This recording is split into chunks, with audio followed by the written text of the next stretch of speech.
Shalom, selamat pagi saudara terkasih di dalam Tuhan Yesus Kristus. Pada pagi hari ini kita akan merenungkan kebenaran firman Tuhan dan kita akan masuk di dalam doa terlebih dahulu.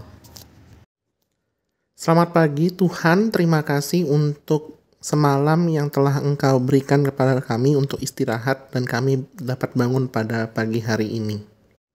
Sebentar kami akan merenungkan kebenaran firman Tuhan. Marilah Allah Roh Kudus yang boleh dapat menolong, menerangi hati dan pikiran kami agar kami dapat mengerti kebenaran firman. Terima kasih Tuhan, hanya di dalam nama Tuhan Yesus kami berdoa. Amin. Saudara, pada pagi hari ini kita akan merenungkan kebenaran firman Tuhan dari 2 Raja-Raja 2 ayat yang pertama sampai yang ke-18. Namun saya hanya akan bacakan ayat yang ke-9 saja. Tema hari ini adalah berkat ganda. Saya akan bacakan dari ayat yang ke-9. Dan sesudah mereka sampai di seberang, berkatalah Elia kepada Elisa, "Mintalah apa yang hendak kulakukan kepadamu sebelum aku terangkat daripadamu."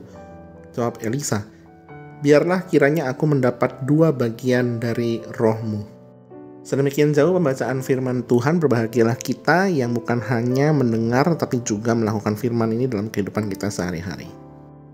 Saudara, berbicara mengenai warisan, maka sebenarnya di dalam kehidupan ini ada banyak sekali saudara-saudara yang ribut oleh karena warisan.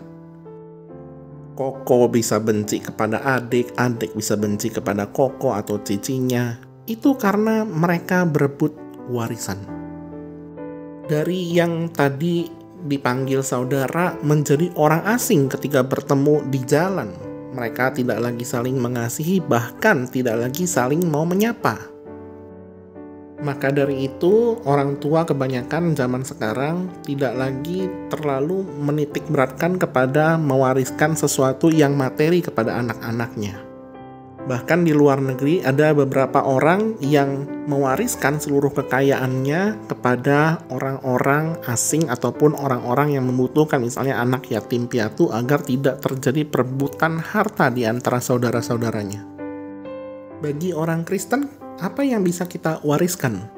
Tentu memang kita melihat jawabannya adalah warisan iman. Tetapi di dalam iman Kristen kita dapat melihat sekali lagi bahwa bukan hanya warisan iman saja yang bisa kita tinggalkan, tetapi warisan semangat pelayanan.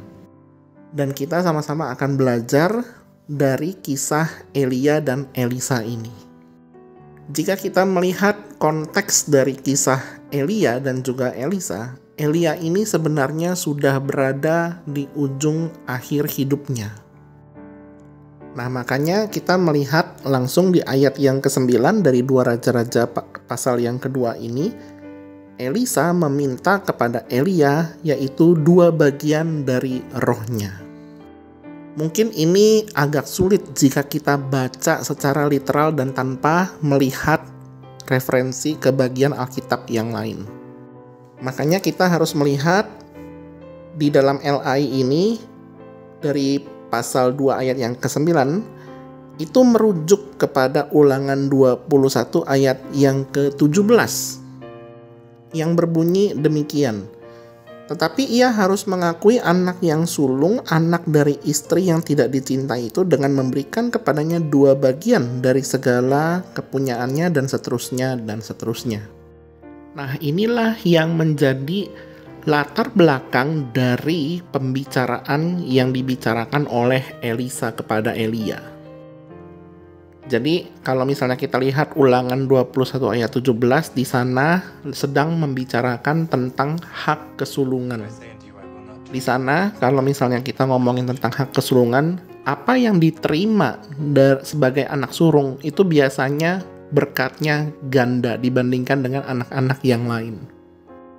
Tetapi bukan bicara masalah berkat saja, ini pun juga bicara soal kegagahannya, kewajibannya, dan tugas-tugas dari pendahulunya itu juga dilimpahkan semuanya kepada anak sulung. Sehingga kalau misalnya kita melihat pembicaraan dari Elisa kepada Elia, Elisa itu meminta agar Elia itu bisa mewariskan semangat pelayanan atau pelayanan dari Elia itu sendiri. Nah, barulah di ayat 10 Elia berkata, yang kau minta itu adalah sukar. Maksudnya begini, ya Elia itu bukan Tuhan, jadi dia tidak bisa memutuskan apakah Elisa yang akan menjadi penerusnya atau tidak. Sekalipun memang Elisa itu juga sudah dimentor oleh Elia. Tetapi Elia berkata, jikalau kamu bisa melihat mujizat yang dilakukan oleh Allah kepadaku, maksudnya kepada Elia, maka engkau yang akan menjadi nabi penerus selanjutnya dari Elia itu sendiri. Tetapi sekalipun demikian, Elisa itu tidak meneruskan tabiat buruk daripada Elia, melainkan meneruskan semangat pelayanannya dan juga apa yang belum dilakukan oleh Elia. Kalau misalnya kita baca dulu waktu di 1 Raja-Raja 18-19, di sana Elia itu kan sudah membunuh nabi-nabi palsu. Kemudian setelah Elia membunuh nabi-nabi palsu, ia digertak oleh Isabel. Lalu dia menjadi takut, depresi, dan dia melarikan diri ke Gunung Horeb. Nah, di sana Elia itu dikonseling oleh Tuhan, dan setelah selesai dikonseling, Elia itu diberikan tugas di 1 Raja-Raja 19 ayat yang ke-16 dan juga 17. Apa itu tugasnya Elia yang belum diselesaikan? Yaitu mengurapi Yehu cucu Nimsi sebagai raja atas Israel, mengurapi Elisa menjadi nabi menggantikan dirinya Elia. Maka dari itu saudara, kita pun juga seharusnya memikirkan mengenai regenerasi berikutnya.